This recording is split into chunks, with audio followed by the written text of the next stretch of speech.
First semester ফিজিক্সের vector অ্যানালিসিসের class চলছিল।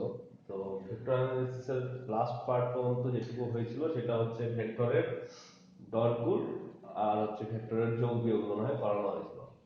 তো ভেক্টরের ডট গুণটা তুমি একটু বলে দিই। যদি দুটি ভেক্টর থাকে এ ডট বি থাকে, তাহলে সেক্ষেত্রে হচ্ছে ভেক্টর ডট গুণ হিসেবে যখন আমরা লিখবো, এটাকে লিখি mod of A mod of B cos theta. Mod মানে হচ্ছে শুধুমাত্র মানগুলি বসবে এখানে হচ্ছে, আর কস হচ্ছে থিটাটা হচ্ছে, কস থিটা হচ্ছে যদি ইন কেস এই হচ্ছে ভেক্টরটা আর এইটা হচ্ছে বি ভেক্টরটা এবং মধ্যবর্তী কোণ যদি থিটা হয়, তাহলে a dot b equal to এই cos থিটাটা হচ্ছে এদের মধ্যবর্তী কোণ, আর cos তো যেরকম তোমরা জানো সেই ইকুয়েশনটাই হবে।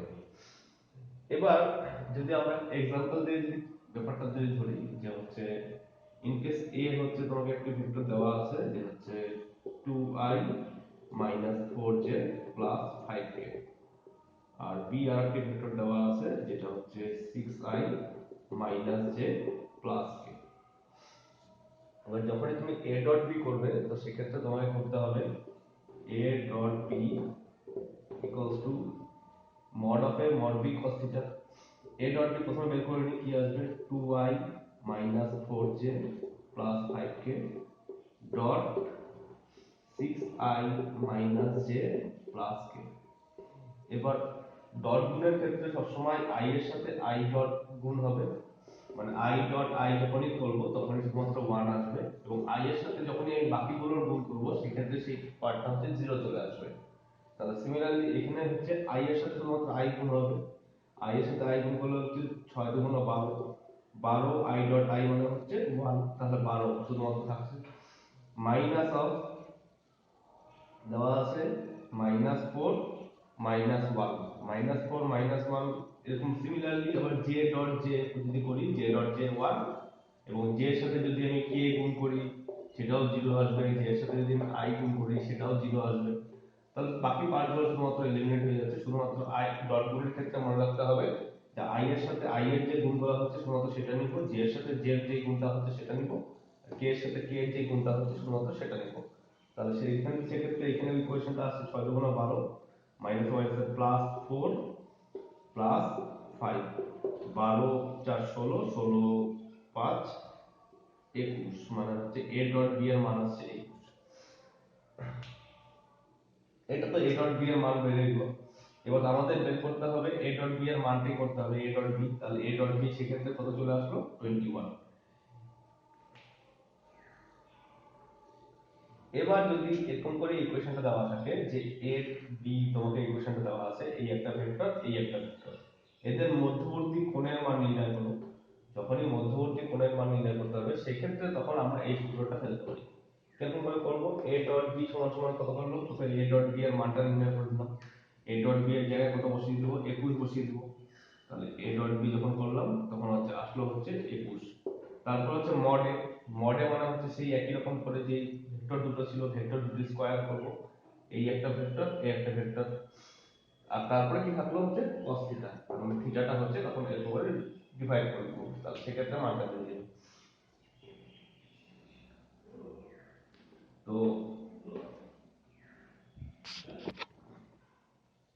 এই জিনিসটাই যদি এখন অন্যভাবে বলি যে হচ্ছে a b দুটি ভেক্টর, এদের মধ্যবর্তী কোণ নির্ণয় করে। তো সেক্ষেত্রে যদি করতে হয়, a হচ্ছে ভেক্টরের মান বলে দিয়েছে যে কত, একই রকম করে ধরে নিলাম 3i j 4k, ইনকেস a একটি ভেক্টর, আর b আর একটি ভেক্টর হচ্ছে 4i j 2k। এবার এক্ষেত্রে আমরা বের করব হচ্ছে cos থিটা অথবা থিটা এর ভ্যালু কত, থিটা ইকুয়ালস টু কত সেটা আমাদের বের করতে হবে। cos থিটা অথবা থিটা ইকুয়ালস টু কত সেটা বের করতে হবে। তো সেক্ষেত্রে সেই একই রকম করে a ডট b এর মান প্রথমে বের করব। আমি একবারে করে নিই অঙ্কটা, তাহলেই হয়ে যাবে। ও আবার মুছে দিলাম যে নাম্বারগুলো আছে, ঠিক আছে। ইনকেস ভেক্টরটা হচ্ছে 3i 4j k, a vector, b ভেক্টরটা হচ্ছে 4i j k, এরকম হচ্ছে দুটি ভেক্টর। এবার বলেছে a এটা, এটা হচ্ছে b। এবার বলেছে a ও b এর মধ্যবর্তী কোণ cos থিটাটা কত হবে সেটা বের করতে হবে। a ও b এর মধ্যবর্তী কোণ করতে গেলে এই যে ডট গুণ করে দিলাম, a dot b equals to mod of a mod of b cos theta. পাশের টার্মগুলোতে বসাবো টার্মগুলো, তো এটা হচ্ছে পরে বসাই। প্রথমে হচ্ছে a ডট b করলে কত আসছে, এরকম করে শুধুমাত্র এই ভেক্টরটা লিখে নিলাম, b এর পাশে এই b ভেক্টরটা লিখে নিলাম। মড মড যখনই করব কি করতে হয়, মড করতে গেলে root over cos 3 square plus 4 square plus 1 square, 3 square plus 4 square plus 1 square. Similarly এখানে যদি করতে চাই মড অফ b এর ভ্যালু কত আসবে, মড অফ b এর ভ্যালু হচ্ছে root over of 4 square minus plus minus of 1 square plus 1 square, মানে যা আছে সব পজিটিভলি আসবে। আর তারপরে তো cos থিটার পার্ট, তো cos থিটার মতই এক্ষেত্রে আমরা থিটা এর মান নির্ণয় করছি, সেটা তো মাথায় থাকে। তো তাহলে হচ্ছে যখন গুণ করব তাহলে হচ্ছে কত আসছে, 3 4 হচ্ছে 12, 12 এদিকে হচ্ছে মাইনাস 4 আর এদিকে হচ্ছে প্লাস 1, 4 আসছে 3 4 12 মাইনাস 4 প্লাস 1, আর এদিকে হচ্ছে যখন করছি কত আসছে 9 প্লাস 16 প্লাস 1, আর এটা করলে 16 প্লাস 1 প্লাস 1, এখানে তো cos থিটা থাকলো। 12 থেকে 4 গেল মানে হচ্ছে 8, 8 থেকে 5 প্লাস 1 কারণ হচ্ছে এখানে 9, 16 9 25, 25 আর যোগ 1 করলে হচ্ছে রুট ওভার 26, এখানে হচ্ছে 8 হবে cos থিটা। অতএব থিটা ইকুয়ালস টু, আচ্ছা cos থিটা ইকুয়ালস টু কত আসছে, cos theta equals to 9 by root over of 26 root over of 18। ক্যালকুলেটরে যখনই বসাবো theta equals to cos inverse করে, সেক্ষেত্রে একটা পার্টিকুলার মান চলে আসবে, ডিগ্রির মান, সেটাই হবে হচ্ছে a ও b এর মধ্যবর্তী কোণ। তো আশা করা যায় বোঝা গেছে যে হচ্ছে কি কি বলতে যাচ্ছি, যে হচ্ছে যখনই আমাদের দুটি ভেক্টর দেওয়া আছে, ভেক্টর দুটির মধ্যবর্তী কোণ নির্ণয় করতে হবে, তো সেক্ষেত্রে এরকম করে a ডট b বের করে তার থেকে থিটা এর মানটা নির্ণয় করব। অথবা যদি আমাদের বলা হয় দুটি ভেক্টর দেওয়া আছে, শুধুমাত্র ভেক্টর দুটির মান নির্ণয় করো, তো সেক্ষেত্রে হচ্ছে নরমাল যেরকম করে গুণ করি a ডট b, সেই নরমাল a ডট b গুণ করব। শুধুমাত্র এই গুণগুলোকে বলা হয় ডট গুণ। ডট গুণ করলে আসে cos থিটা, এবং ডট গুণের ক্ষেত্রে নিয়ম হলো i এর সাথে i এর গুণ হবে, j এর সাথে j এর গুণ হবে, k এর সাথে k এর গুণ হবে। এবার ক্রস গুণের ক্ষেত্রে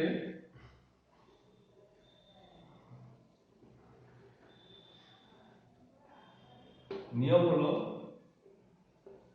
a ক্রস b যখনই করব, তো সেক্ষেত্রে a যদি একটি ভেক্টর দেওয়া থাকে যে হচ্ছে 3i plus 4j plus 5k, এরকম করে দিয়েছি, আর হচ্ছে b একটি ভেক্টর যেটি হচ্ছে 2i plus 3j minus of k।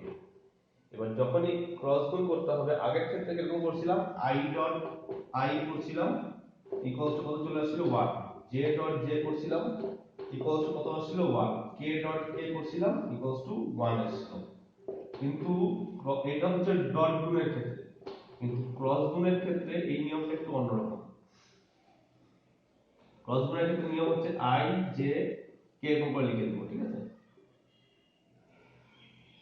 i এর সাথে যখনই i এর ক্রস গুণ হবে, j এর সাথে j এর ক্রস গুণ হবে, তো k এর সাথে k এর ক্রস গুণ হবে, সেই ক্ষেত্রে টোটাল ভ্যালুটা 0 চলে আসবে। নিজের সাথে যখনই ক্রস গুণ হচ্ছে সেক্ষেত্রে পার্ট হচ্ছে 0 তে চলে আসবে।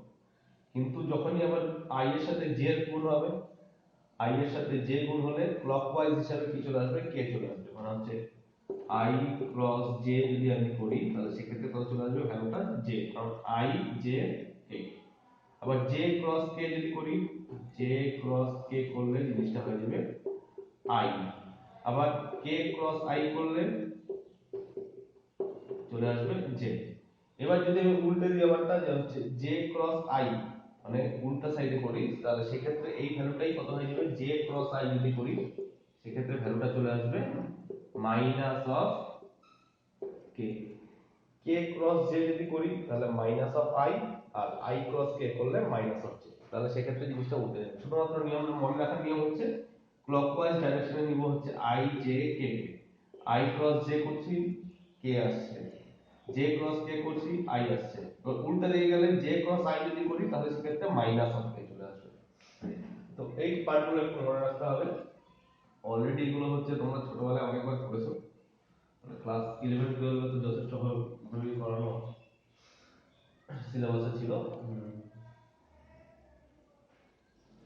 এবার a ক্রস b এর যখনই আমরা ক্রস গুণ করব, তো সেক্ষেত্রে ক্রস গুণ করার ক্ষেত্রে নিয়ম আছে। আমরা তো i এর সাথে এরকম করে ডাইরেক্টলি i ক্রস i যখন করব সেক্ষেত্রে পার্টটা কত চলে আসবে 0। আবার i এর সাথে যে করলে সেরকম করে ক্যালকুলেট করে কে বসাতে অসুবিধা হবে। তো নিয়মটা হলো আমরা হচ্ছে প্রথমে একটি বক্স করে লিখে নেব।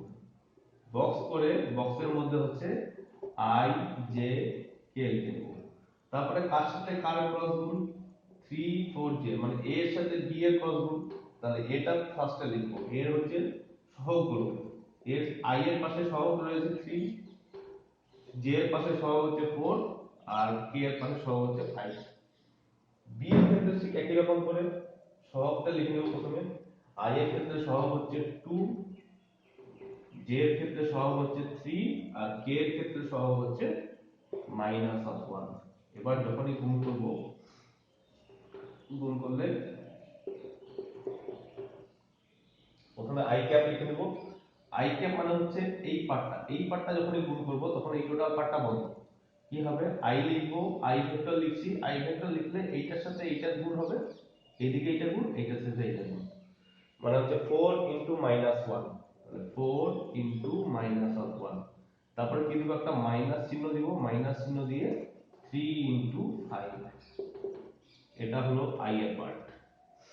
j এর ক্ষেত্রে ঠিক একই রকম করে মাইনাস, শুধুমাত্র i এর ক্ষেত্রে পজিটিভ ছিল, j এর ক্ষেত্রে মাইনাস j লিখব।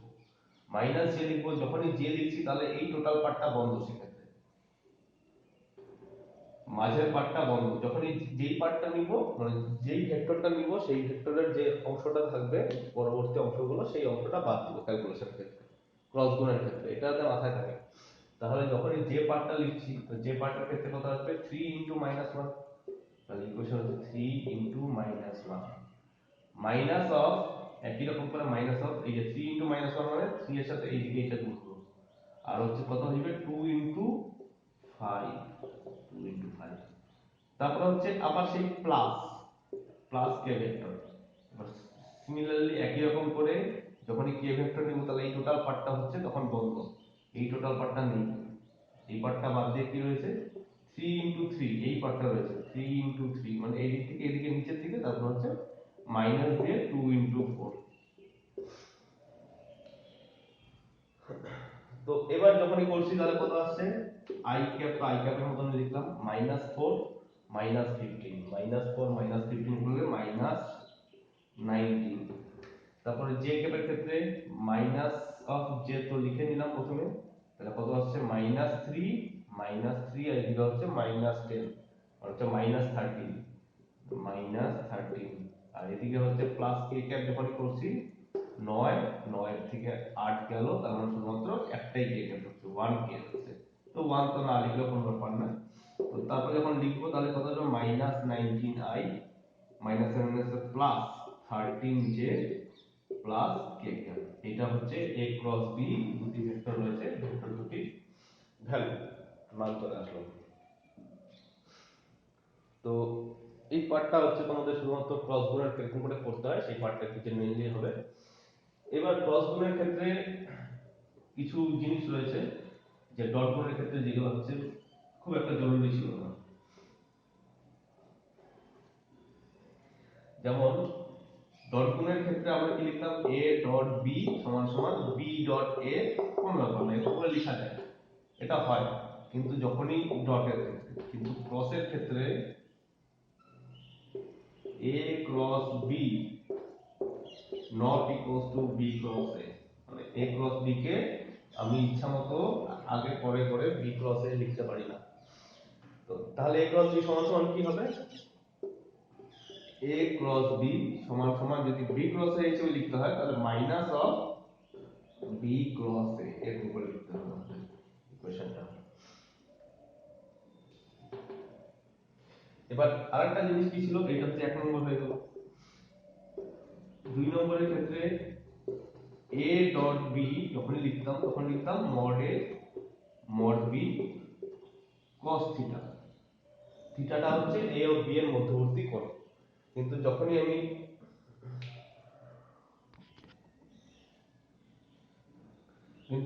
আমি হচ্ছে ক্রস গুণের ক্ষেত্রে লিখছি, তো সেক্ষেত্রে হচ্ছে a cross b equals to mod a mod b sin theta। তো এটা হচ্ছে ডট গুণ আর ক্রস গুণের মধ্যে ডিফারেন্স। এছাড়া প্রজেকশন আছে, প্রজেকশনের পার্টটা একটু বলিনি। আচ্ছা, এতদূর পর্যন্ত আশা করা যায় বোঝা গেছে যে হচ্ছে দুটি ভেক্টরের ডট গুণ কি করে করে, ক্রস গুণ কি করে করে, ডট গুণ ক্রস গুণ দিয়ে কি কি অঙ্ক হতে পারে। আর ইন কেস যদি এরকম করে তোমাদের বলে দেওয়া হয়, আচ্ছা হ্যাঁ, এই একটি ভেক্টর, ভেক্টরটি a, এবার এই ভেক্টরটি যখনই আমরা নিব, তো সেক্ষেত্রে ত্রিভুজের সূত্র অনুসারে আমরা কি জানছিলাম, এই একটা ভেক্টর আর এই বরাবর যদি আরেকটা ভেক্টর থাকে, এটা হচ্ছে a ভেক্টর আর এটা হচ্ছে b ভেক্টর, আর এটা যদি তাদের লব্ধি ভেক্টর হয় c, তাহলে হচ্ছে a আর b এর সাথে c এর রিলেশন কি, c √a square plus b square plus 2ab, এবং তাদের মধ্যবর্তী কোণ যদি থিটা হয় তাহলে cos থিটা। এটা হচ্ছে তাদের লব্ধি ভেক্টরের মান কি করে নির্ণয় করা যায়, সেটা হচ্ছে সূত্র ছিল, ত্রিভুজের সূত্র, যেটা এর আগে কিন্তু তোমরা পড়েছিলে। ত্রিভুজের না, এটা হচ্ছে সামুদ্রিক হিসেবেই দেওয়া আছে ছবিটা। তো একটি ত্রিভুজ আর সামুদ্রিক সূত্র দুটো হচ্ছে পরস্পর কোইনসাইড করবে, শুধুমাত্র ডানাগুলো বাড়িয়ে দেওয়ার ব্যাপার আছে। এবার যেটা জিনিস বলার যে হচ্ছে, তার মানে এই একটি ভেক্টর a এবং এই একটি ভেক্টর b, এই দুটি ভেক্টর নিয়ে একটি ভেক্টর তৈরি হয় যেটা হচ্ছে c। এই তার মানে c এর মানটা হচ্ছে উল্টা হবে, বলতে গেলে যে c এর মানকে যদি আমি ভাঙি, তাহলে সেক্ষেত্রে আমরা দুটি ভেক্টর পাবো, একটি হচ্ছে a ভেক্টর, অন্যটি হচ্ছে b ভেক্টর। এবার ব্যাপারটা হচ্ছে, ইন কেস আমাকে একটি ভেক্টর দেওয়া আছে a ভেক্টর, এবার a ভেক্টরকে যখনই আমি ভাঙবো, a ভেক্টরকে পরস্পর লম্ব উপাংশে দুটি ভেক্টরে ভাঙা যায়। পরস্পর লম্ব উপাংশ মানে হচ্ছে এই বরাবর একটি ভেক্টর নিয়ে নিলাম এবং তার সাথে লম্ব বরাবর একটি ভেক্টর নিয়ে নিলাম, মানে এই ভেক্টরের সাথে এই ভেক্টরের সাথে লম্ব বরাবর, মানে এই মধ্যবর্তী কোণ 90 ডিগ্রি হিসাবে দুটি ভেক্টর নেওয়া যায়।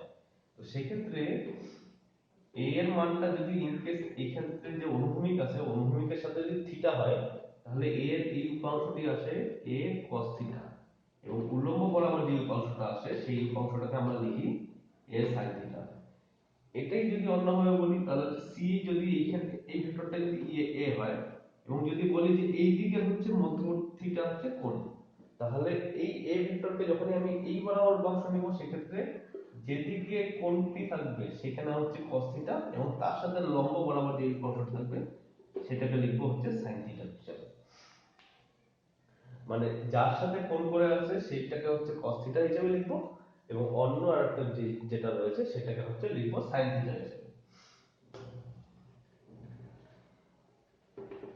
এবার এটারই কিছু অ্যাপ্লিকেশন আছে। অ্যাপ্লিকেশন মানে হচ্ছে, ইন কেস এই একটি ভেক্টর আর এই একটি ভেক্টর, এই ভেক্টরটির মান হচ্ছে b ভেক্টর, এই ভেক্টরটির মান হচ্ছে a ভেক্টর। এবার এদের মধ্যবর্তী কোণ তোমাকে বলে দিয়েছে থিটা। তো তোমাকে যদি কোনো ক্ষেত্রে বলা হয় যে b এর a বরাবর উপাংশ কত হবে, তো সেক্ষেত্রে তোমাদের মানটা নির্ণয় করতে হবে। b এর a বরাবর উপাংশ অথবা b এর এর উপরে প্রজেকশন কত হবে, প্রজেকশন কত হবে b এর এর উপরে। তো আমরা যদি বলি b এর সাথে এই কোণটা যদি থিটা হয়, তাহলে এই বরাবর উপাংশটা কত আসা উচিত, প্রজেকশন কত আসা উচিত, b cos থিটা আসা উচিত, এই বরাবর b এর প্রজেকশন। এবার b cos থিটাটাকে আমরা এরকম করে লিখতে পারি যে cos থিটা মানে কি, এটা দুটি ভেক্টরের ডট গুণ, মানে b dot a divided by একটা a এক্সট্রা লিখে দিলাম, তাহলে কি হয়ে, আচ্ছা এরকম করে না লিখে এরকম করে লিখি b a cos থিটা, নিচে একটা a এক্সট্রা করে, শুধুমাত্র উপর নিচে একটা করে a গুণ করে দিয়েছি। এবার b a cos থিটা মানে কি, এটা কি করে লিখতে পারি আমি, b ডট a লিখতে পারি, আর নিচে আবার কি লিখতে পারি a। এবার b ডট a মানে কি জিনিস, b ডট a জানা আছে। এবার কোন একটা ভেক্টরের নিচে যখন তার একই মান দিয়ে ভাগ করা থাকে, তো তখন তাকে বলা হয় ইউনিট ভেক্টর। ইউনিট ভেক্টর এর একদিন করানো হয়েছিল, কি ছিল, যদি ইন কেস একটি ভেক্টরের ইউনিট ভেক্টর বলতে বলা হয় a ভেক্টরের ইউনিট ভেক্টর যদি বের করতে বলে তাহলে হচ্ছে unit vector of A, unit vector of A is কি হবে, A vector divided by mod A. তার মানে এইটাকে হচ্ছে ক্যালকুলেট করতে বলি A vector divided by mod A, তাহলে এটা ক্যালকুলেট করে লেখা যায় বি আর হচ্ছে এ ইউনিট ভেক্টর। তো এত কিছু বলার মেন উদ্দেশ্য হচ্ছে যখনই আমাদের কোনো একটি ভেক্টরের প্রজেকশন বের করতে বলবে তাহলে এই ক্ষেত্রে projection of B on A, যার উপরে বের করতে বলবে তার ইউনিট ভেক্টর নেব, আর যাকে বের করতে বলছে শুধুমাত্র তার ভেক্টরটা নেব। অবশ্যই এদের মাঝে হচ্ছে ডট গুণ রয়েছে, তো এই ডট গুণটা তোমাকে করতে হবে। এবার এটাই হচ্ছে একটা অঙ্কটা এরকম যে হচ্ছে ইন কেস তোমাকে বি ভেক্টরের মান বলে দিয়েছে 2i plus 4j minus 5k, আর এ ভেক্টরের মান বলে দিয়েছে i plus j plus k।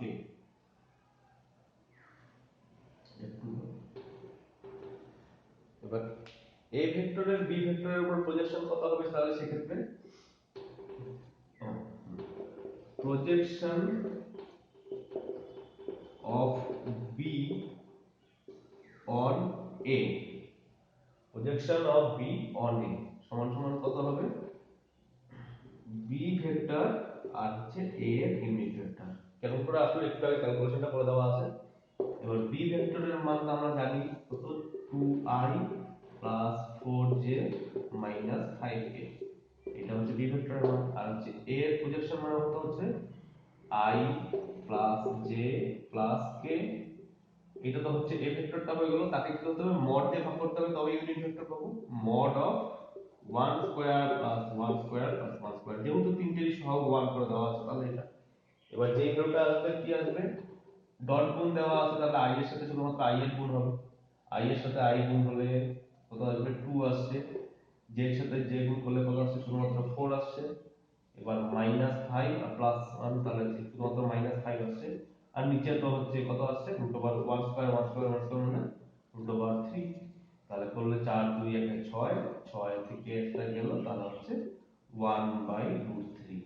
এটাই হলো projection of B on A. তো আজকে এতদূর পর্যন্তই ঠিক আছে ক্লাস। তো এরপরে হচ্ছে নেক্সট সেশনে আমরা এই ভেক্টরের সম্বন্ধে আরো অনেক কিছু দেখব, ঠিক আছে, এবং ভেক্টর অপারেটর জিনিসটাও আমরা জানবো কি জিনিস।